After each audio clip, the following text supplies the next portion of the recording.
Welcome back. What do they have to hide? President Trump tweeted after learning 44 states, including Florida, are refusing to give his voter fraud commission all the information that they wanted, including party affiliation, dates of birth, and driver license numbers. Now, faced with several lawsuits by civil liberties groups and a pending decision by a federal judge about whether the commission filed a required privacy impact statement, the president's voter fraud commission is now telling states to hold on to that information and don't send it in for now. Joining us for more on voter fraud and elections are two people who know the topic quite well: Ron Turner, the supervisor of elections in Sarasota County, and Mike Bennett, the supervisor of elections in Manatee County. Gentlemen, thank you very much for joining us. First question is the specific information that the commission was looking for, which includes partial social security numbers, driver's license informations, even voter party of affiliation. How would that lead investigators to finding out whether or not a registered voter is conducting fraud or not? I got to be honest, I'm not 100% sure what they were going for on that, but only through the comparison of, for example, driver's license information with another state, they might be able to sort it out. But there are several systems around, for example, the ERIC systems being promoted, that if the state of Florida, which we're pushing for, supervised elections are pushing, would be a national database of registered voters. We know that there are truly millions of people who are registered in both states, but not for fraud purposes. Okay, I moved down here from Iowa. I didn't take my name off the Iowa list, and so for a short period of time I was registered in Iowa and Florida. Never voted up there, but it happened. You mentioned earlier Steve Bannon. Yep, actually it was Ron. Ron was dealing with Steve Bannon down here. Yeah, in Sarasota County, that's back in January because Steve Bannon was registered in New York and in Sarasota. Now, in his case, he didn't vote in Sarasota County. He only voted in New York. We were able to remove him from the rolls after we received information from New York. But that's the case, as Supervisor Bennett said, often that individuals may forget to take themselves off the rolls in another state where they came from. There are a lot of areas I want to get into, but I would imagine one of the problems are if you're dealing with the issue of whether people are registered to vote in multiple states for the reasons that you suggest, somebody could look at that and say, that's fraud, when there is an explanation for that. So doesn't that get down to different people could look at the same data and come to different conclusions? Well, certainly. I mean, the fact that they're registered in two places, as far as I'm concerned, is not fraud. Fraud to me, to Mike Bennett, I'm not an attorney or a prosecutor, but there's got to be some kind of intent. We had a gentleman this year, we know, who voted in Manatee County, and he also voted in North Carolina. Difference was he was in his late to mid 90s, or mid to late 90s. To be quite honest with you, I don't think he even remembered filling out an absentee ballot here, and he got up to the nursing home there. The family came in and said, "Grandpa, you want to go vote?" And yeah, and so that's not intent for fraud. And so I think some of these things get taken way out of context. I just don't think it's the case. The types of information that that commission is looking for, the president, when he complained after the election about the popular vote, specifically said he believes that he would have won the popular vote if 3 million illegal immigrants were not counted in that. Would the information we're talking about go to determining that? Well, I guess it depends on how, they were going to use that information in the database, what they were going to compare it to. I mean, I don't think that we've heard that once they receive it, what exactly they're going to use it. What other database are they going to use? I mean, how would you come to that determination of someone's citizenship from, that information, I think, I'm sure there were a lot of people prior to the Real ID law coming about that came to our country from someplace else. When they went down because of motor voter, they went in to get a driver's license, and the clerk asked them, "Do you want to vote?" Their first thing was half of them couldn't speak English maybe at the time, or were not understanding is, "Geez, I get an opportunity to vote? Yeah, I'd like to do that." Okay, they didn't intend to commit fraud, and most of them, to be quite honest with you, probably didn't vote. With the Real ID law now, the officers are pretty darn good about checking out, is this a citizen of the United States or not? So I don't think that that's an issue. If it was an issue, if that's where he thought there was possibly votes, I'm sure it was from a long time ago. All right, let's take a quick break, and we'll pick up the discussion right after we check the weather.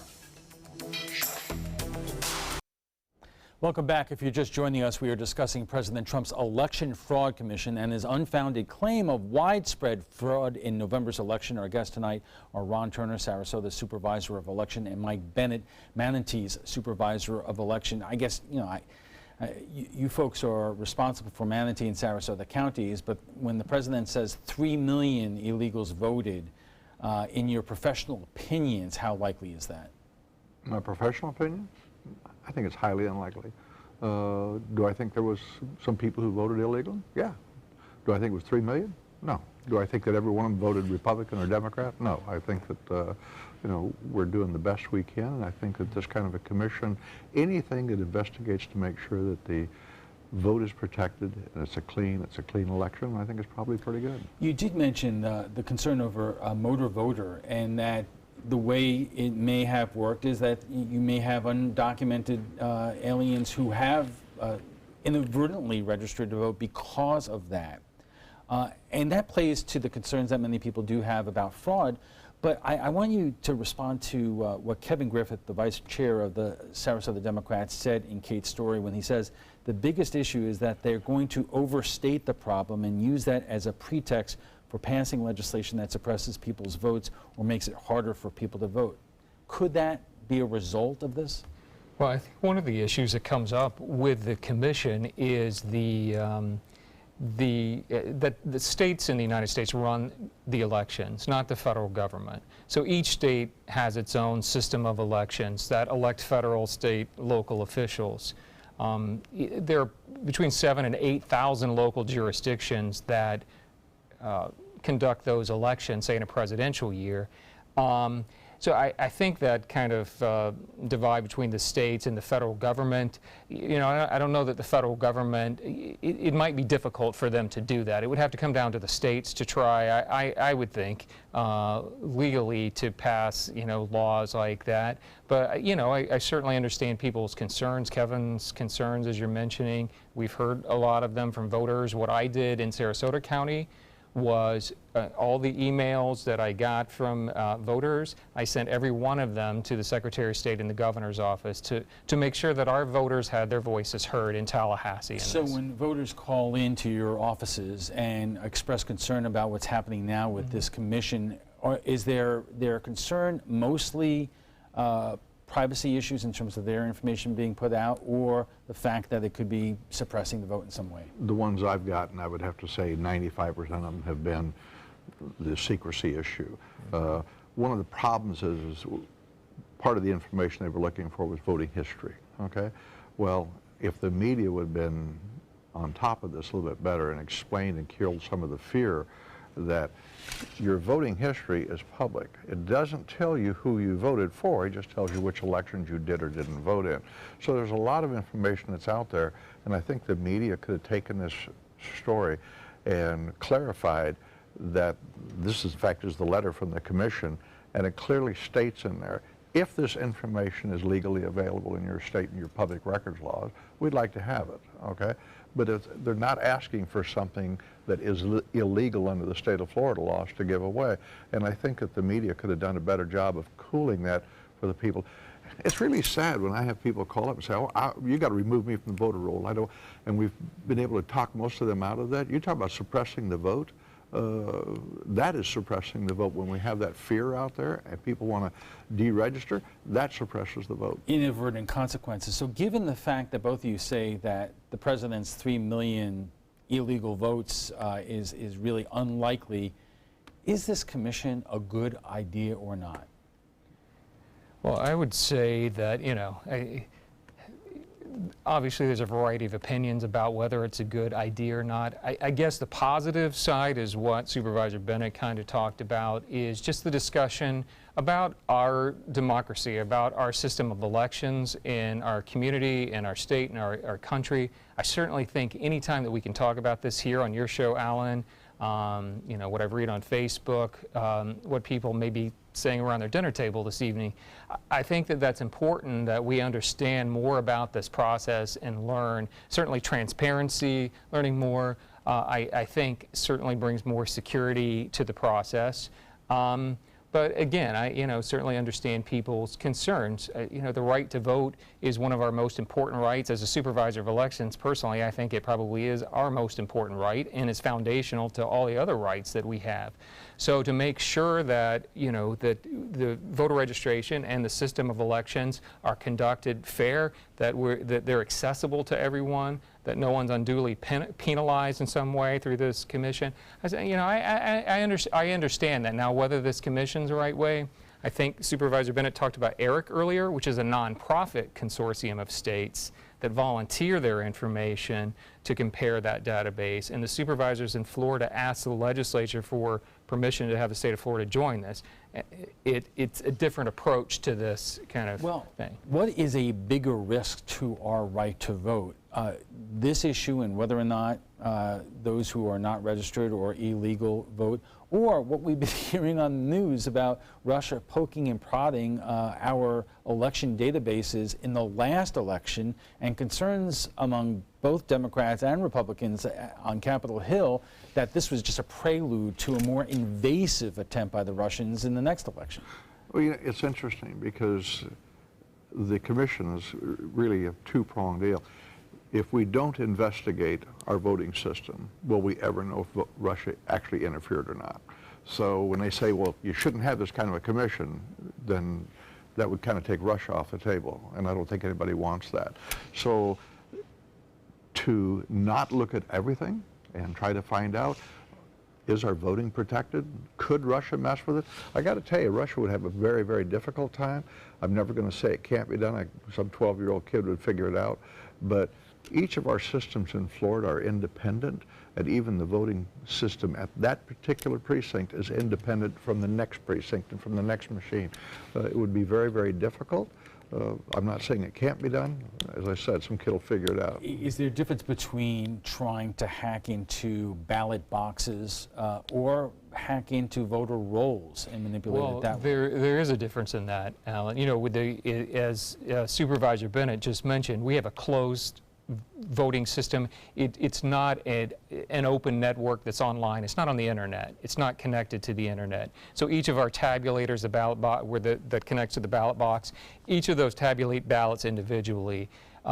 So that's not something online. Now, voter registration databases and systems, the Florida voter registration system, we have to connect through the internet to transmit data back and forth and store that data. So certainly there would be more of a risk potentially, than with the voting system. It would be less likely. The obvious question is what are supervisors of elections and the state doing to make sure that does not happen in future elections? Well, I think the fact that we're all the supervisors can pretty much buy their own equipment. We don't have a national system. I hope we never get a national system. We have a national system. That is something that could probably be penetrated. The fact that each of us are independent and then each of our pieces of it would be very, very difficult to do. And so I'd like to see more of that. And I think that's the type of a thing that this commission, truly, if it looks at the total scope of the mission, could probably let people sleep easier on. I think there's just been too much concern about the public records that are already out there, and I think that it's tilted the conversation the wrong way. Well, it seems like the commission itself is a little off track after, telling states, okay, don't send the data, and they have to delete the states that already sent the data. So do you both have confidence that this commission is going to get back on track and do the job that could be useful to us? Well, I mean, we've heard, like you have, that the commission asked the secretaries of state not to forward the data, and I read in the news that today that Secretary of State Ken Detzner here in Florida said that he had not transmitted the data yet, and that he wouldn't at this point because basically it's a public records request that had been rescinded, so they'd have to come back, I guess, and ask for the data. I think one of the things that have come up with this again is privacy, the public nature of the information that's out there. Kate mentioned in her segment before we started about doing a search engine check of your name, and you can find individuals' names and voter history, or Yahoo, or whatever you use. But one of the things that came up with this, I know with the supervisors in the last year, in Florida you can pre-register to vote when you're 16 or 17 years of age. And those that information from those minors, that information is public also. And I know that's something you both want the legislature to take a look at next year. We're going to have to take a quick break, and when we return, we'll have final thoughts from our guests, plus what some of our viewers are saying about last night's topic, the VA's response to veteran suicide. Stay with us. Welcome back. Is there any proof to back President Trump's claim of widespread voter fraud? If there wasn't fraud, then what's the harm in turning over the information to the voting commission? Our guests join us right now for final thoughts. And Mike, you were saying that you're almost in the situation where you're damned if you do and you're damned if you don't, because you know, there are groups out there who balk at the public nature of the voter information that is out there right now. It's very difficult, touching on what Ron said just a second ago, trying to protect the information. For example, in Florida, the pre-registered voters who vote at high school or registered to vote at 16, 17, 18 years old, even though they're not voting yet, that information is out there. When we've tried to, the Florida legislature has tried to protect that information, hide that information, because you don't want your kids' information out there publicly. Well, then the foundation goes nuts because we're trying to hide. You know, the sunshine laws get into the thing, and it's open government. When we've tried to, when people email my office, okay, they should understand that it's part of the public record. We will have their email address. We should protect that email address. Well, Ron, wrap it up, because, you know, so many people will say, you know, on all sorts of issues, if you have nothing to hide, then just turn over the information. But obviously there is, you know, a flip side to that coin. Well, yes, and that's what Mike was talking about. That's what I was talking about earlier with the privacy, the pre-registered voters. And I would just say, you know, one of the things that needs to be clear from local voters, the request from the commission wasn't to the local supervisors of elections, it was to the Secretary of State. So we couldn't control the release of that information if we wanted to. I just wanted to make that clear because it didn't come to us to begin with. But in the end, I think all supervisors, I know Supervisor Bennett and myself, I mean, you take the security of elections, the you know, having the sanctity of the voter rolls, all of that we take very seriously. And you know, so I just want the public definitely to know that. All right, we appreciate it. We'll have to leave it there. But before we go, we want to share with you what some of our viewers are saying about last night's topic, veteran suicide prevention. An average of 20 veterans take their own lives each day. It has been a long problem plaguing the veteran community. Now the VA is launching a new program called Reach Vet to identify at-risk patients and provide them with mental health treatment. We asked you what you thought about the VA's care, and Cameron Tucker writes, the VA doesn't care at all about our vets, or else most of these problems wouldn't exist to the degree they do. And Ann St. George writes, it needs to be changed to where every vet, especially in from war zones, get the best care, particularly in job-related health issues. Well, what do you think about the President's Voting Commission? Join tonight's conversation by visiting our Facebook page at facebook.com/news@7. And FYI, you can watch past discussions. They're on demand. They're available on Apple TV, Amazon Fire, and Roku. Thanks to both our guests for being here tonight. Ron Turner is the Supervisor for Elections for Sarasota County, and Mike Bennett is the Supervisor of Elections for Manatee County.